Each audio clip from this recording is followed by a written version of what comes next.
Arizona and New Mexico than it does Kansas.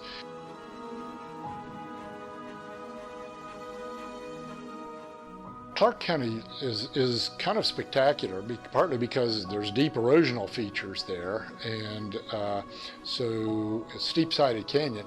Especially if you come into Clark County State Lake from the west, it's like you don't even know this exists, and all of a sudden the country just drops off and forms this canyon.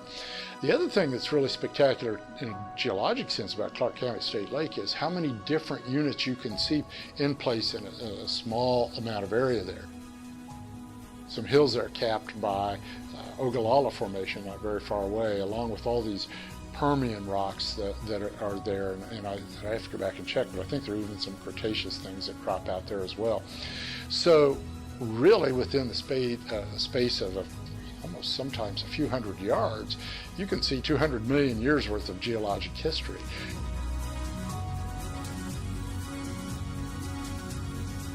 Kansas, has its reputation as being fairly flat and featureless and not very, interesting geologically. And certainly there are parts of the high plains in the rest of the state where I'd say, yeah, I can understand that reputation. What I would say to people is get off the big highways, get off of I-70, get off the turnpike, open your eyes, take a little bit of time, and see what's out there.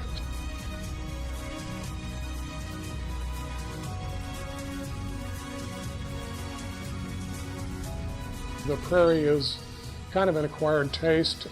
We don't have huge mountains, we don't have ocean beaches and whatnot, but the prairie is appreciated in its details, in its fine details. And sometimes you have to actually get down at that level in order to appreciate it fully, appreciate all the variety of pollinating insects and other insects that live there, the variety of flowering plants, over 800 flowering plant species in Kansas alone.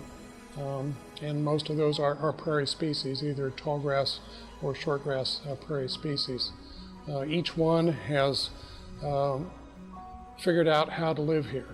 Each one has learned through trial and error and over the millennia what it takes to survive in this place, and each one has valuable lessons to teach us about how we can survive here too.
Hi, and how are you?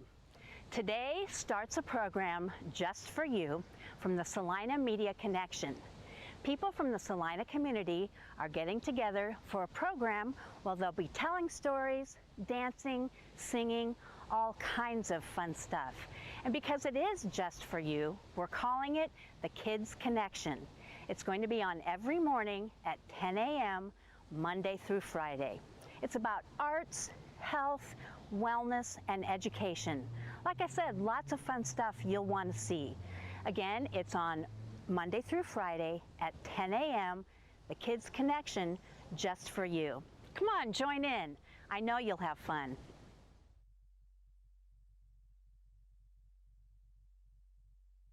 Welcome everyone, I'm Thad Beach and we're going to take a little train ride.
Thank you. Well, that's a little bit of I've been working on the railroad, and of course a lot of you kids, I know you know what this is because a lot of you play them.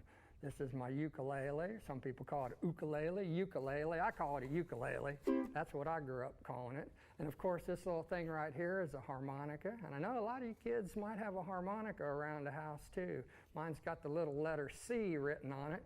So if you happen to have a C harmonica, that's what I just did. Watch this thing again, you play right along with me. Now, we're going to move on to another song, and today, you can probably guess by my hat, we're going to do a lot of things about trains. So we're going to do some train songs, and harmonicas are really great for train songs. Now, this next song's kind of interesting because it's a true story. I travel around to schools and help kids make up songs about the history of their area where they live.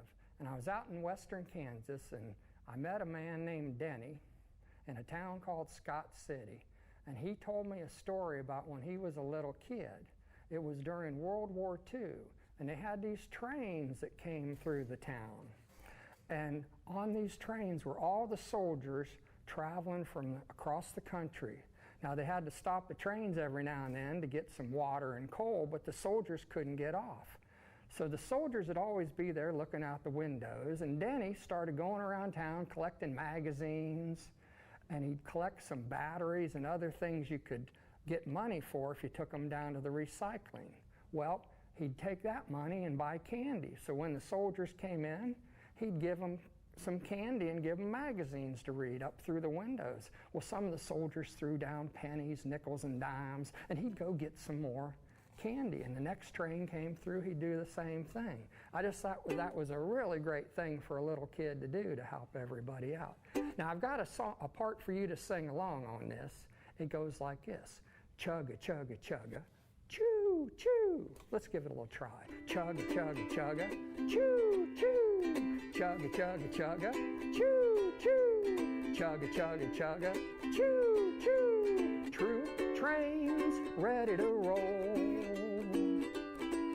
I had a big morning, I made my rounds, pulling my wagon around the town, collecting papers and magazines, making the neighbors' doorbells ring. Troop train, the whistles blow.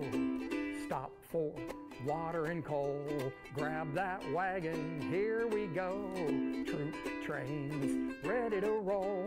Chugga, chugga, chugga, choo, choo. Chugga, chugga, chugga, choo, choo. Troop trains, ready to roll. found a battery from a truck. I traded it in and I got a buck. I found a battery for a car, 50 cents for my money jar. Troop trains, the whistles blow, stop for water and coal. Grab that wagon, here we go. Troop trains, ready to roll. Chugga, chugga, chugga, choo, choo. Chugga, chugga, chugga, choo, choo. Chugga, chugga, chugga, choo, choo. Troop trains, ready to roll. Now I can't fight, I'm only 10, but I buy candy for the men. The windows open and the arms come down. Candy goes up and the coins roll down. Troop trains, the whistles blow. Stop for water and coal. Grab that wagon, here we go. Troop trains, ready to roll. Oh, help me out.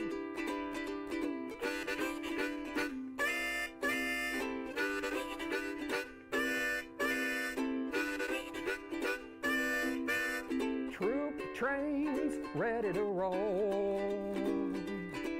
Now the train pulls out and the church bells chime. We pick up our nickels and dimes. We fill our pockets, head to the store, buy some candy, we're ready for more. Troop trains, the whistles blow. Stop for water and coal. To grab that wagon, here we go. Troop trains ready to roll.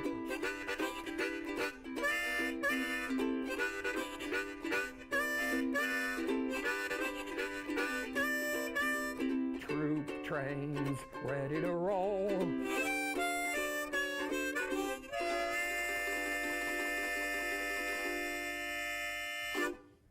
Ah, pretty good chugging and pretty good train whistles there. Good job. Well, I know some of you might know a friend that I'd like to introduce to you next. And the reason he came today, well, this is my good friend, Mr. R. And I was just wondering if anybody had an idea why Mr. R came today when I was doing these songs. Well, it's because of this letter on his shirt, which is the letter R. And that's the same letter that starts our big word today called railroad. Now, Mr. R is going to dance one of his favorite songs. It's a song called The New River Train, and it goes like this. Are you ready, Mr. R? Oh, that's how he says yes. Are you sure you're ready? Oh, how about this? Why don't you take a bow, Mr. R, and maybe all those kids you know out watching on their TVs today can give you a good dance, Mr. R, for me. Let's give it a try.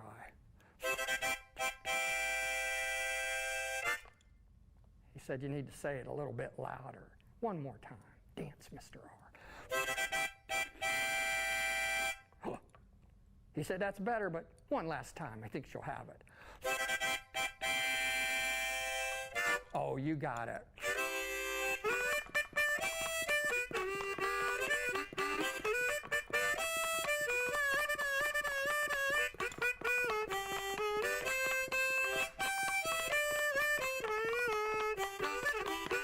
I'm riding on that new river train. I'm riding on that new river train. That same old train that brought me here will carry me away again.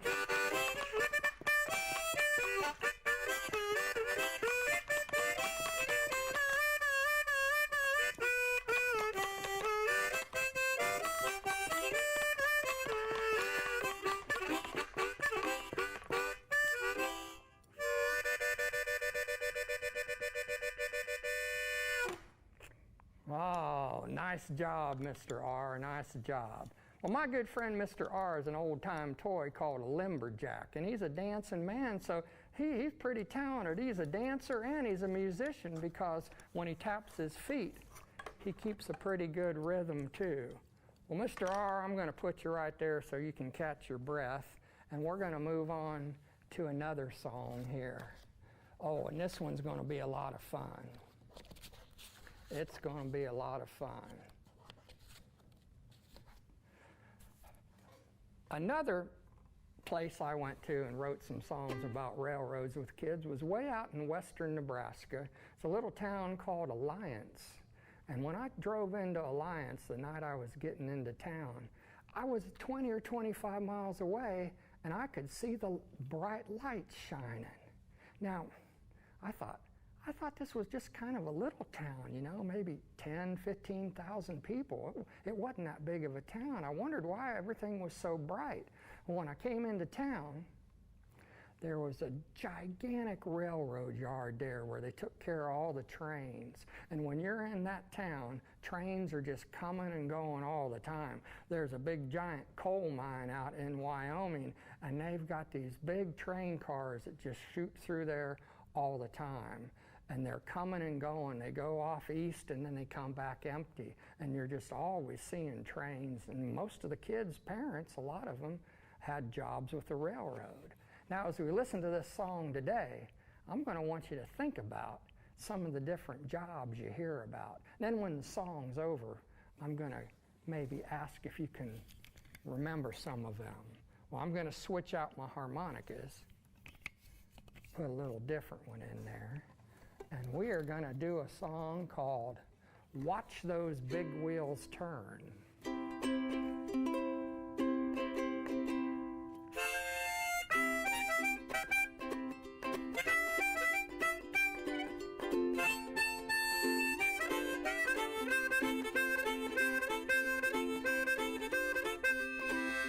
Down at the railroad yard, watching the railroad cars, we switch them out, we get them ready to roll.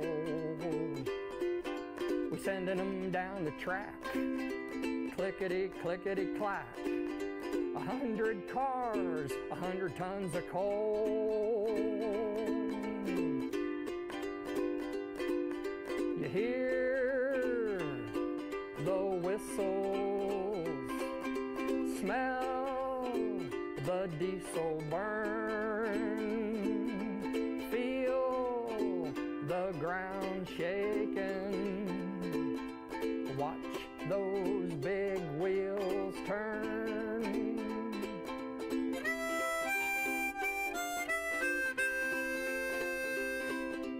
At the Alliance shop, the work it never stops, 24/7, dusk to dawn. The yard lights shining bright all through the night. Those trains, they keep rolling on. Oh, help me out here. You hear the whistles, smell the diesel burn. You feel the ground shaking. Watch those big wheels turn.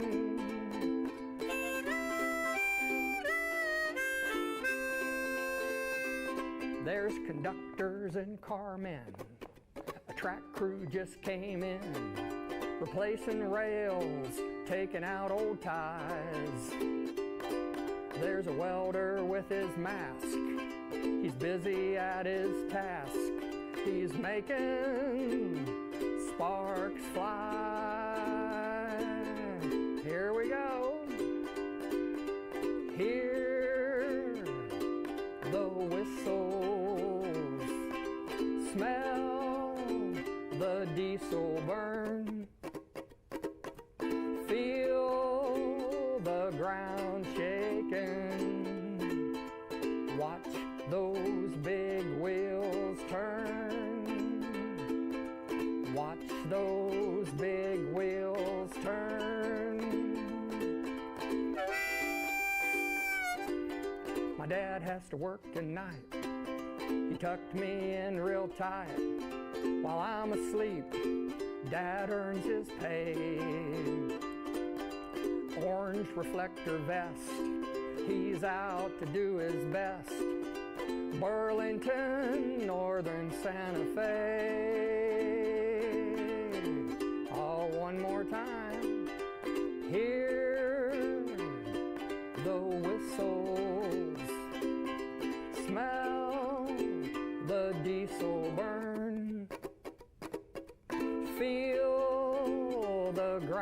ground shaking. Watch those big wheels turn. Watch those big wheels turn.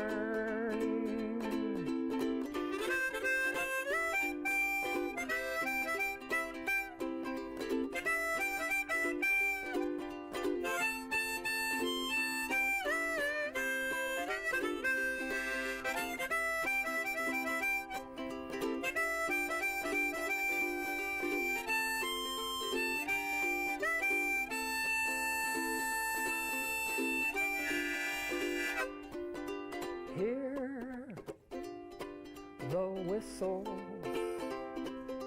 smell the diesel burn, feel the ground shaking, watch those big wheels turn, watch those big wheels turn.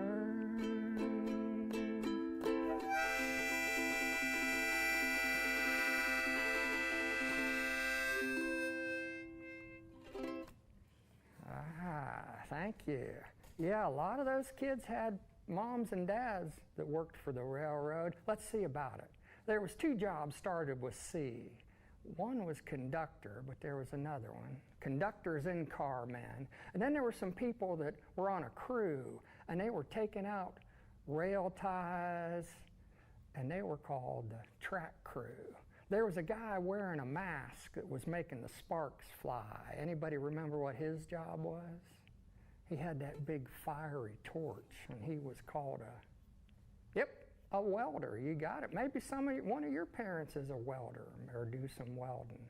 So there's a whole lot of jobs out there on the railroad. And just like the town we're in right now today, Salina, everybody knows in Salina there's a lot of railroad tracks we go over all the time. And if you just go a few miles north of where I am right now, a few blocks north, you're going to come to the railroad tracks, and you're going to see a little station, the same railroad we sang about in that song, the Burlington Northern Santa Fe. They've got a little spot right up here to the north where they do some work on the trains when they're coming through. Some of us probably been stuck up there at the tracks waiting for them to get their work done. But that's one called Watch Those Big Wheels Turn from Alliance, Nebraska. Now, if you like this kind of music, you can always go to my website, thadbeachmusic.com. I've got lots of stuff for free, songs to listen to, videos, and you can even watch troop trains again and sing along with it, since you're getting pretty good about knowing about that. Well, let me put my ukulele down now, and I'm going to get a little bit different of an instrument going here. I am just going to use my harmonica.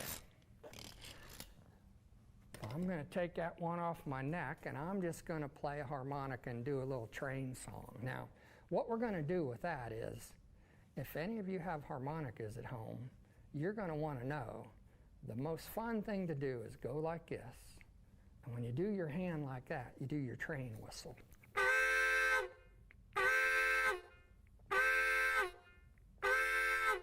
People will think you're a pretty good harmonica player if all you can do is go. They'll say, oh man, that person does a good train whistle. Then you can get even better. You can do the chug.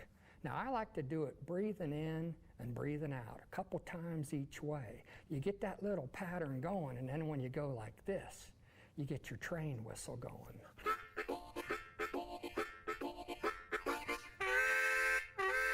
Now, it looks a lot better when you pull down, you know, like the engineer would to blow that whistle. Well, I'll just do it like this. This is much better.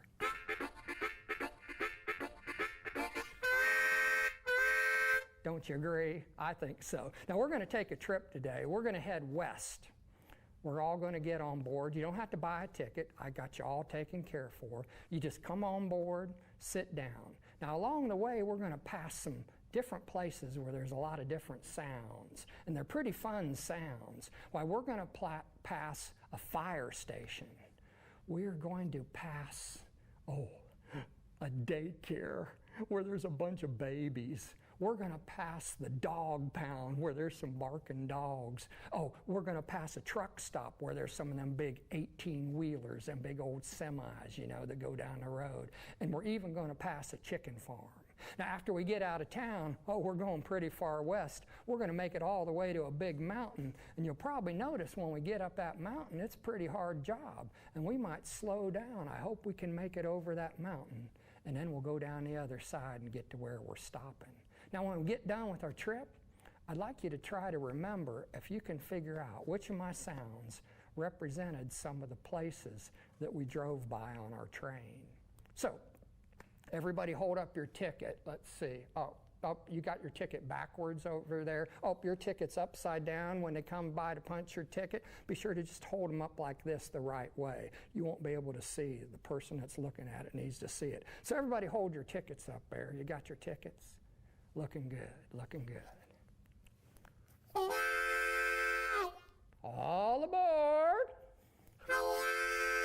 Headed west.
Everybody off. Ah, good job. Well, let me see. One of the first places we stopped was this sound, or places we drove by.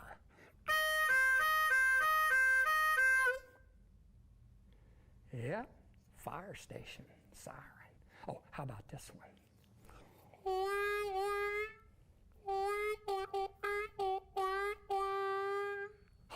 That's the crying baby. Mama, I want a drink of water. So we were going by the daycare. You got that one right. Oh, how about this one?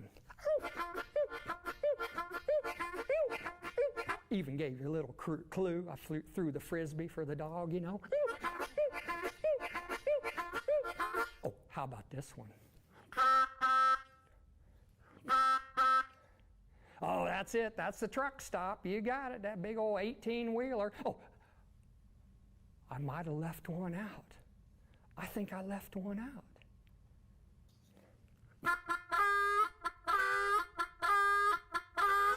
I left out the chicken farm. Oh, we got to go back. Let's head on back to Salina. All aboard, back to Salina.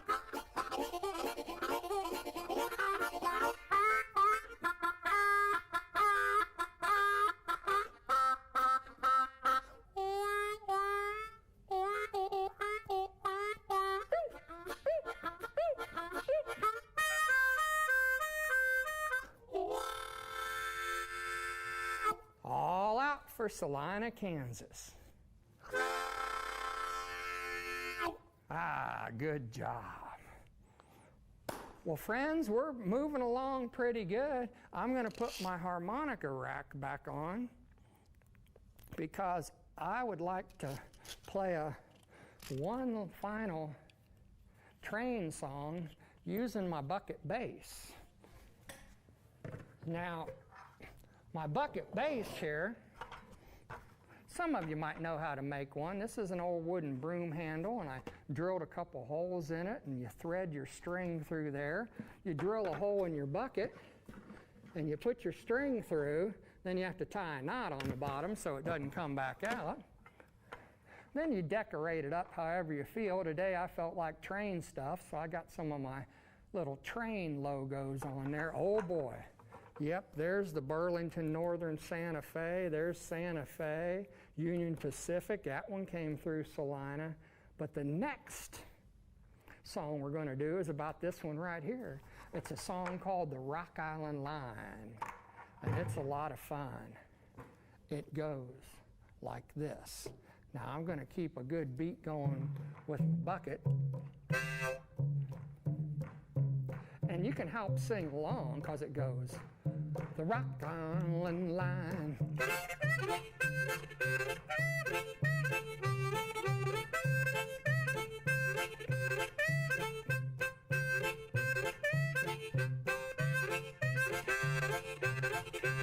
Well, the Rock Island Line, it's a mighty good road. Rock Island Line is the road to ride. Rock Island Line, it's a mighty good road. If you want to ride, you gotta ride it like you find it. Get your ticket at the station at the Rock Island Line.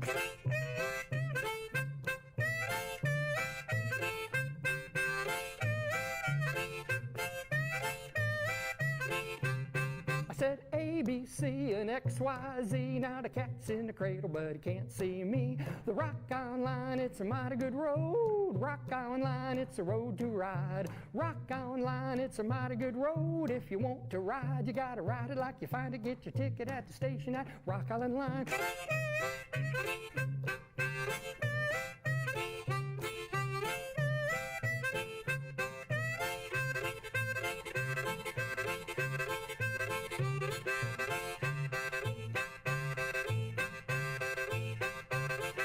Thanks everybody for watching today. Maybe this show will be on again sometime. Grab your harmonica, grab your ukulele, make a bucket bass, get some shakers, tap on some cans, shake some jars, make some noise with me. So thank you so much for watching today and getting on the train and helping us out today. I'm going to take it on down the track.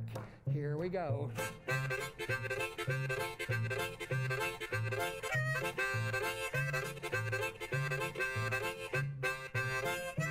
Well, the Rock Island Line, it's a mighty good road. Rock Island Line, it's a road to ride. The Rock Island Line, it's a mighty good road. You want to ride, you gotta ride it like you find it. Get your ticket at the station at the Rock Island Line. Get your ticket at the station at the Rock Island Line. Get your ticket at the station at the Rock Island Line.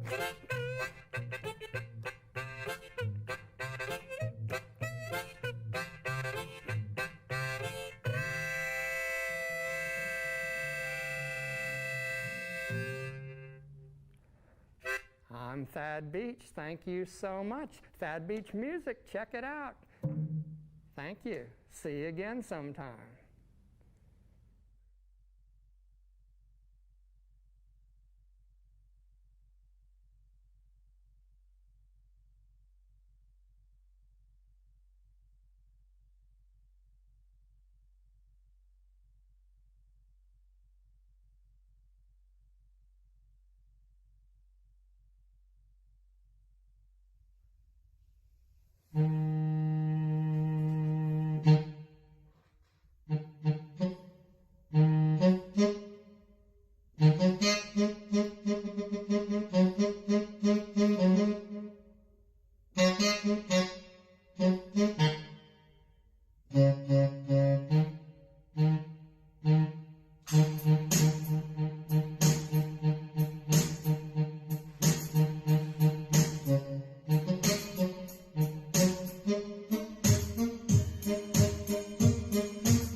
more steady. I don't know. But then You'll it's be so more low. steady. It's so low. Yeah, but that's actually like your footage is going to Okay. But look how much it's not moving.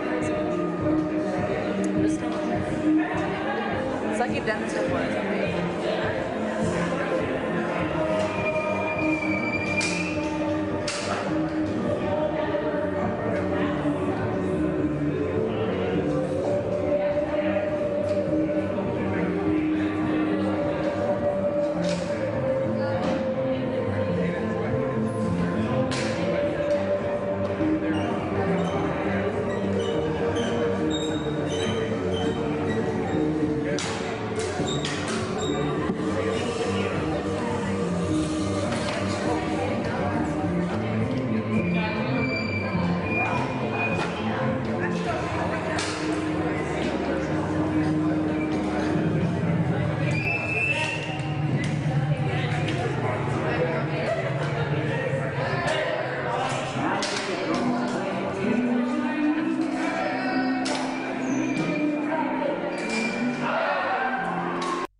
Hi, welcome to Bringing the Zoo to You. My name is Jenny and I am the small primates keeper here at the Rolling Hills Zoo. And today we are going to talk about the lemurs who are all set up for their birthday party today. All of our lemurs have had birthdays either within the past couple weeks or will be having their birthdays in the next couple weeks. So we just decided to do one massive birthday party. So we have two different types of lemurs here at the Rolling Hills Zoo. We have ringtail lemurs, which are these guys over here. We have four boys here. So we have Harry and Twister, our two old boys. So Harry is 18, Twister is 19. And then we have Finnegan and Quigley, who are our newest additions to Rolling Hills Zoo. They came to us this past fall from Indianapolis Zoo. They are father and son. Finnegan is the dad. Quigley is the son. And their ages are 6 and 3. So they're a pretty good time. It was they started getting along fairly quickly, so that's pretty good. So we were able to introduce them kind of about when we got our new space built. So it kind of worked out timing wise. So those are our four boys, and then we have over on the other side we have our black and white ruffed lemurs, and their names are Corsetti and Sriracha. That is a male-female pair. They are brother and sister though, so we aren't breeding them. Sriracha is 14 and Corsetti is 7. So they're a good age range. Usually lemurs live to be in the wild about 15 to 20, but in captivity they can live into their upper 20s. There's been some lemurs that have even lived into their 40s.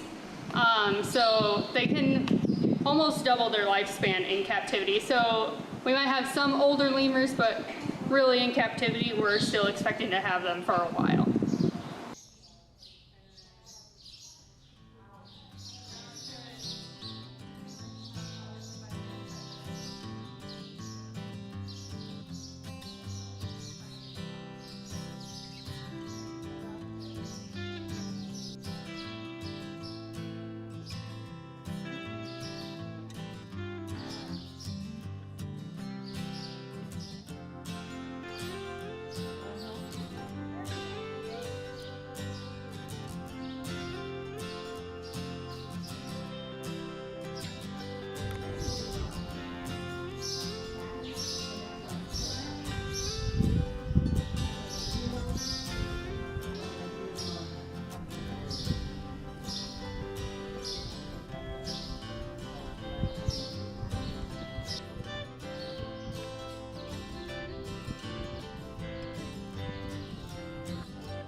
If you have any more questions about lemurs, please feel free to leave a comment, and we will get back to you as soon as we can.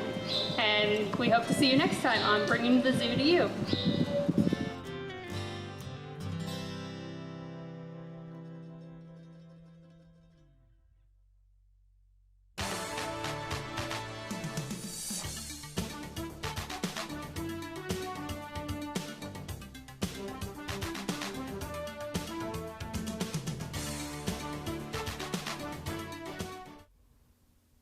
Our families are machines. They have many different parts and yet are intricately woven together. No matter the size of our family, a single parent and child, or a dozen kids with parents and step-parents, you are a family. And when one section falters, all parts are affected. We need to keep our family machines well-oiled. And one way of keeping our families running smoothly is with regular family meetings. Not only do they make a smoother running machine, but family meetings also are avenues for teaching our children important life skills. Planning for a weekly meeting demonstrates a commitment to our family. Our calendars may be full of appointments and meetings with other people, so why not with our family members? Are they not important enough to be put into our schedules? No other single family activity can teach so many skills our children will need when they reach adulthood. Family meetings give practical work in listening, in speaking, respecting and appreciating, as well as planning, negotiating, and problem solving. It's the best family invention since sliced bread. Even more important than the life skills are the self-esteem and confidence that come when a child experiences being listened to, taken seriously, and included as a needed member of the family. Each person, no matter what age, develops a sense of belonging and significance, two things vital for development. You can't put those into a pill and give it to your child. They have to be developed over time. So begin by talking with your family about meetings that you would like to have when everyone could be available. You could even make invitations. Post an agenda board at a level where all can reach during the week. Encourage family members to write down or draw pictures, if they aren't yet able to write, of any ideas they would like to have as discussion at the meetings.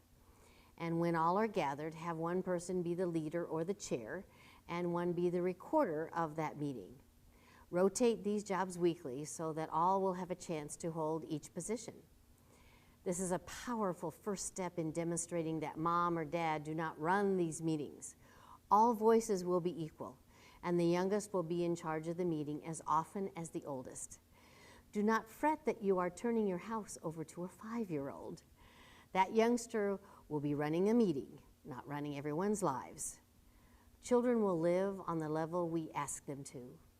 If we do not demean them and truly give them the power to act and as a responsible and important member of the family, they will do so. They can rise to the occasion. The chair should begin the meeting on a positive note, such as asking each member to give a compliment to the person on their right, or by asking questions like, "Tell about the best thing that happened to you this week." This can feel uncomfortable for siblings who aren't used to complimenting each other, so parent modeling is very important here. Remember that progress, not perfection, is your goal. Learning to act in this new way takes patience and practice. The chair can go through items from the agenda board and then ask of any other concerns. Then everyone brainstorms for solutions. During these problem-solving activities, all ideas should be treated respectfully. Again, this may be difficult when you first begin to have meetings. Hang in there. Democracy is not always pretty. If parents are really ready to teach and not just punish, then everyone should have a voice in offering solutions, devising plans, and discussing logical consequences if plans are not followed. People are much more likely to follow a plan they've helped create. The more voice children have, the less they yell with their misbehaviors. If a plan can be agreed upon, the decision must be made by consensus and not a majority vote. A solution will never work unless everyone supports it. If an agreement cannot be reached, discuss it at the next meeting. Tough issues may need several discussions. The recorder records the decisions. They may record this by drawing pictures if they are too young to know how to write, and that is fine. Not knowing how to write and spell does not mean you cannot do that job. End each meeting by discussing each member's upcoming calendar of activities. Children need to see how each other's lives are intertwined. And don't forget to plan family fun night too. Limit the first meetings to 30 minutes, much less if you have very young children. Your parental attitude is crucial at the meeting's success. Family meetings cannot be disguised parental lectures. Your children, no matter how young, will recognize that camouflage decoy and will not and should not continue to come to the table. These meetings take planning and organizing and time. But where do we want to put our time? Do we want to front load our parenting with discussing, planning, and problem solving at family meetings? Or do we want to constantly clean up our unloyaled and broken down family machine with nagging, yelling, lecturing, and struggling for power? And what has happened to our relationship with our children in the meantime if we continually choose the latter? Instead of blaming and shaming our children, we must teach them. The goal is to start a tradition of working closely together. In this family, we are a team. We are as important as any billion-dollar corporation. So give your precious family machine the gift of well-oiled tune-ups through regular family meetings. Don't leave this incredible tool out of your parenting toolbox.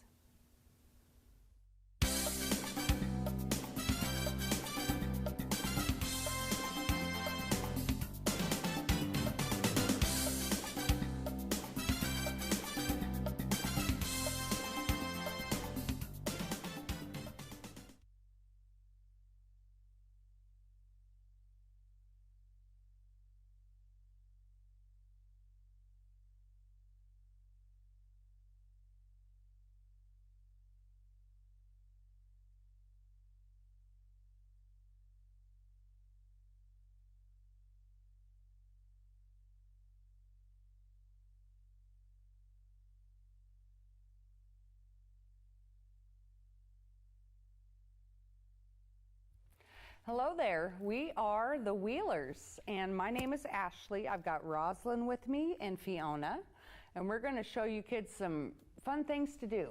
Yeah, I'm Roslyn, your friend, Roslyn, from school. And so, first thing we're going to do is draw an ice cream cone, and Fiona's going to kind of show us how we do it.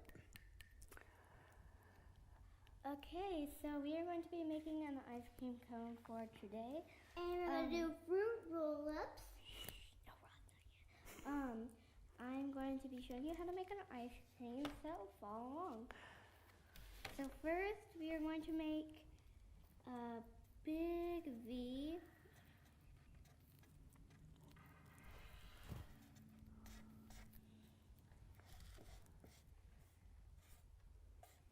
And then when you are done with that, we are going to make like a skinny cloud,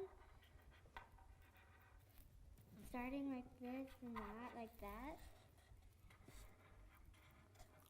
And then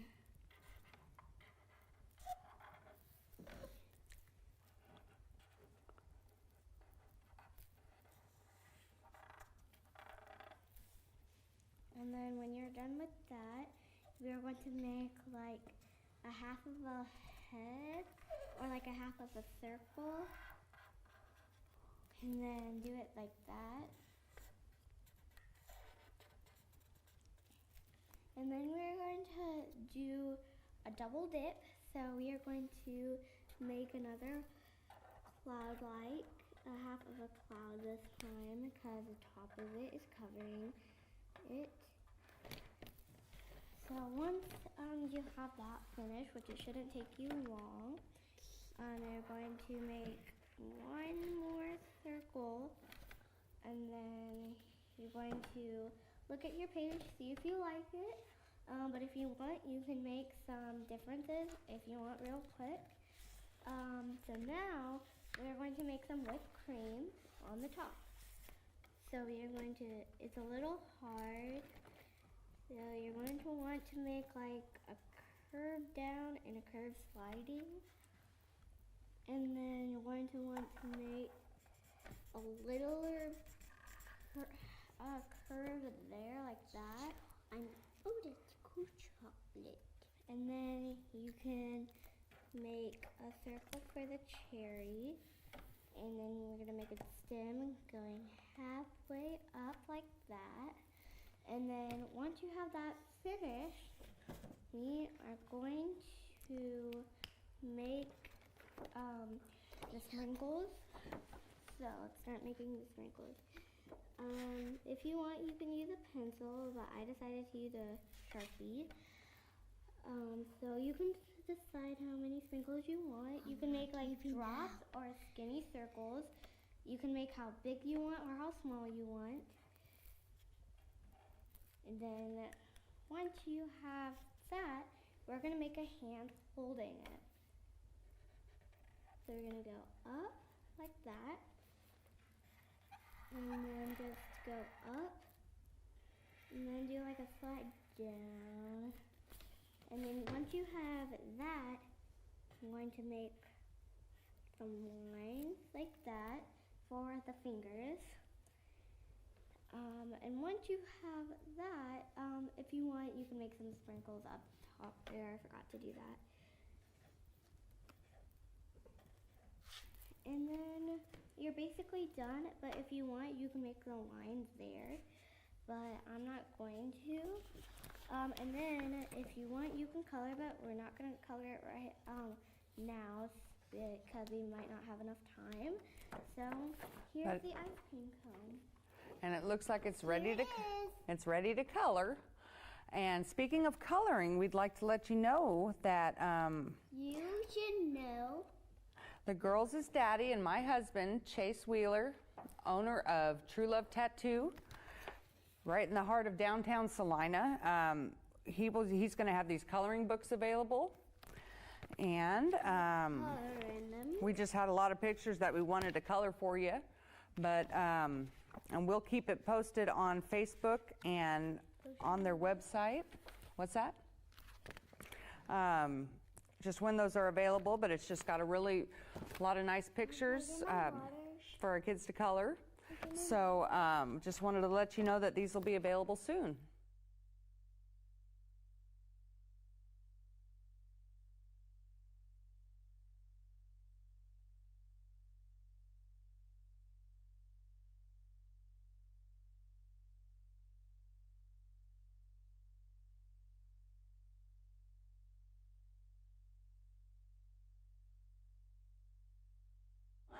Thank you for watching Kids Connection.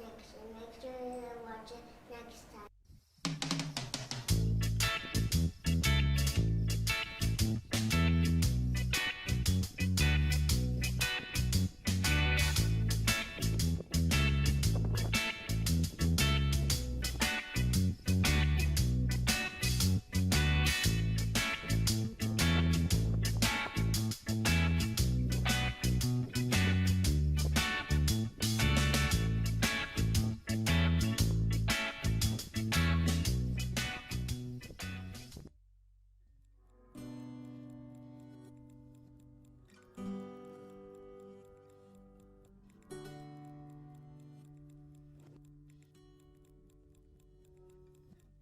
Question: how much does a road cost? I really couldn't tell you, nor could I estimate how much the other public infrastructure on my street sets the city back. I just have no idea what it takes to build, service, and maintain this stuff. Most of us don't have a real understanding of what infrastructure costs and how we contribute to it. If you're like me, you tend to just trust that your taxes have got it covered, right? But if our taxes covered all the costs, we wouldn't keep hearing stories like this. Our roads and bridges are crumbling, our airports are out of date, and the vast majority of our seaports are in danger of becoming obsolete, all the result of decades of neglect. Important, basic infrastructure is falling apart, and yet we keep cutting the ribbon on new projects. We've created a system that feeds on short-term growth, like building new roads and subdivisions, but doesn't account for the long-term costs of that development. And we fund new infrastructure from various sources, so the people that use infrastructure don't necessarily pay for it. That's a surefire way for us to demand a higher level of service than we're actually willing to pay for, because someone else is footing the bill. Let's go back to my street. Imagine that me and my neighbors did have a clear grasp of how much infrastructure really costs. And if we had to take direct responsibility for those costs, we would almost certainly build differently in order to be frugal. Maybe we'd say, hold on a second, I can live with a street that's 2 feet narrower. And we would be sure to ask, can we afford to maintain this in the long run? We don't get to make those decisions because our system has designed that feedback out of the process. And unfortunately, most of our city officials aren't making those decisions either. They are trapped, like the country at large, in the illusion of wealth. The illusion of wealth means that we think we're doing okay because we see growth and development happening. What we don't see is that the way we are building our cities is actually losing us money in the long run. Since we've been doing this for 60 years, the long run is finally catching up with us. Here's how it works. Let's say that a developer comes to our community, has a piece of property they want to build on. They say, we're not asking for any subsidy at all. We'll build to your standards the roads and the streets and the sidewalks and the curbs and the pipes and the pumps and the valves and the meters. We'll build it all. The only thing we're asking is when we're done that we be allowed to turn this over to you, the city, for long-term maintenance. This is a dream come true, right? We get all this new growth that costs us nothing. So the developer goes out and builds it, turns it over to us, and we decide we're really prudent people. And so what we're gonna do is we're gonna take the revenue that's now coming in from this new development. We're gonna take the portion that would normally go towards maintaining all this stuff, and we're gonna set that aside. We'll allow it to accumulate, and then when we get out a generation and we have to actually go out and make good on that promise we made that we will maintain it forever, we'll just use that money to do it. This is what that would look like. In year one, the development's brand new, the revenue comes in, you set aside that portion, and every year that goes on, you continue to add. And when you get a couple of decades out, you have a lot of money. The problem is, when you get to, in this example, year 25, and you have to actually make good on that promise you made way back in year one, the cumulative amount of revenue that you brought in is insufficient. And from a cash flow standpoint, you run far into the negative. This is why cities, having done everything right for 2 generations, are now looking at bankruptcy. Because as we all intuitively understand, if you lose money on every transaction, you don't make it up in volume. We have built so much that it's like we've inherited a mansion, but the heating bill is multiple times the size of our paycheck. So what do we do? Even if we were to raise taxes astronomically, or to experience explosive growth, it doesn't fix our illusion of wealth. It doesn't change the fact that a lot of this country will never break even financially unless we take a very different approach to development. This is the yellow line from the road. I'm pretty sure the plow picked it up. Good news is the paint is going to last forever. The bad news is we don't know where it goes.